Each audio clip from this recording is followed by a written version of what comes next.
organic na hand wash. DIY lang po ito, napakabango nito mga kabisi. Nagpapaputi sa ating mga kamemi at sa ating mga kamay. Kaya share na ninyo itong aking video para hindi na kayo magtanong kung paano gawin, charurot. Ang una natin gawin mga kabisi ay syempre loyal ako sa aking mga ginagawang mga sabon, charurot. Introducing Glota Kojic Soap. Combination of glutathione and kojic. Kaya maganda po ito at nagpapaputi. Kaya ito po ang gagamitin natin ngayon para sa ating gagawin na hand wash, charurot. Ikuskus natin. O konti lang ang pinagpagawa ko dito mga kabisi, limited stocks lang po tayo. Kaya kung gusto po ninyo ay kayo na pong bahala mga kabisi, ay sabihin lang ninyo, mag-text lang kayo sa akin. Ito na ang gagamitin natin sa paggawa natin ng hand wash. Ganito po karami ang aking nakuskus na 100 grams na Glota Kojic na sabon ko mga kabisi. Diyos ko day, napuno pa ang panaksan ay yung bowl talaga.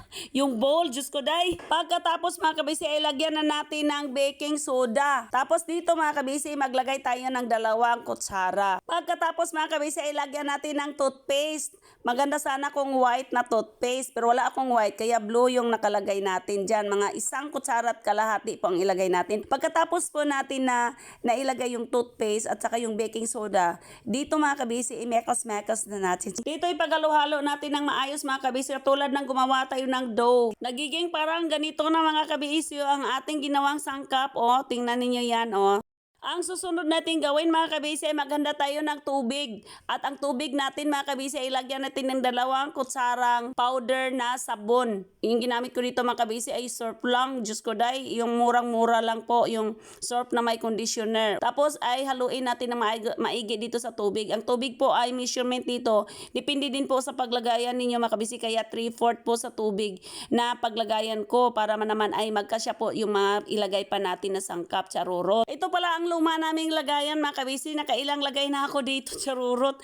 Kaya ito po ay tagal na tagal pa, hindi pa naman nasira yung kanyang pump. Kaya magamit ko pa din po mga kabisi. Kaya dito natin ilalagay yung tubig natin na may sabon na powder. O di ba mga kabisi, ganun lang katipid ang inyong lola. Gagamitan natin ng salaan or strainer mga kabisi sa pagpasok natin ng mga tunaw nating mga sabon para naman ay talagang walang mga granules. DIY lang ito at nakakatipid tayo kaya madali lang po itong gawin kasi kayo po talaga ang gagawa kaya nakakatipid tayo pag gawin natin ito sa bahay. 3/4 lang ay sinali natin dito sa ating paglagayan mga kabisi. Maglagay tayo ng 2 kutsarang downy, charorot. Pagkatapos mga kabisi yung ginawa nating dough na sabon na kinuskus natin, nilagyan natin toothpaste at baking soda, gagawin natin yung mga ganyan mga kabisi o parang ganyan kalaki. O yan, para maipasok naman natin doon sa ating bote.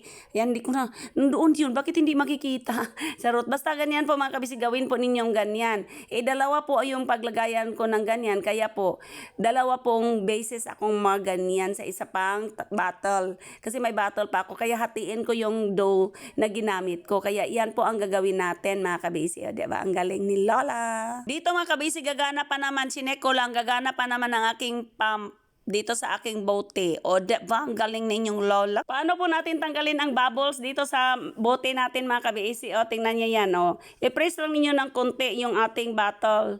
Tapos, ayan, dandahan natin kukunin yung mga bubbles. Pagkatapos ay punasan na natin mga kabisi yung mga bubbles dito sa ating bote. O, diba ang ganda na? Pink pa lang yan mga kabisi dahil pink yung ating downy. Pero mamaya po mga kabisi, pag mag-absorb na po yan sa ating ginawa nating sabon, ay magiging orange na po yan. O, diba ang galing? Ito yung unang bottle na ginawan ko na mga kabisi. O, tingnan nyo yan, nagiging orange na ang kulay ng kanyang tubig. O, diba? So, kunin natin ulit yung bubbles dito mga kabisi. I-press lang natin din po yung gitna para unti-unti natin yung kuhanin yung mga bubbles niya para naman ay clear na clear po yung gagawin natin. O, di ba? O, i-press lang ng konti o tapos ganyanin. O, i-press lang ng konti. O, simple lang kabisi. O, ito na mga kabisi ang kulay ng ating sabon. Pero hindi pa po ito masyadong ng kulay ng mga kabisi na totoo po talaga kasi orange na orange po talaga ito. Pero ito na po mga kabisi, tingnan yung nasa loob. O, makikita pa natin nandiyan sa loob po. Tipid na tipid po itong gawin mga kabisi at magagamit natin ito sa lalo na pagmaramihan po yung tao at may okasyon po at kayo po naka-in-charge doon sa hygiene sa rural.